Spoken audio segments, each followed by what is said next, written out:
Bandingkan dengan orang-orang Yahudi. Orang Yahudi tidak ramai, ada 13.5 juta saja Yahudi di seluruh dunia.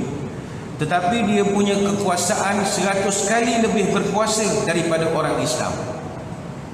Orang Yahudi ini, mengapakah mereka berkuasa? Nak kata jumlah mereka ramai, kita lagi ramai. Bahkan kalau semenanjung Arab tu, semua orang Arab ludah Israel, banjir Israel tu. Kalau semua orang Arab ludah aja, pakat ramai-ramai, 1, 2, 3, pui, boleh banjir. Punyalah ramai orang Arab. Tapi kenapa jumlah mereka sedikit, tetapi mereka 100 kali ganda lebih berkuasa dari Muslim? Why? What is the because? The because is, orang Yahudi ini adalah bangsa yang sangat maju dalam bidang ilmu, dan ini perlu kita akui. Realiti situasi Islam hari ini dalam bidang ilmu itu jauh sangat.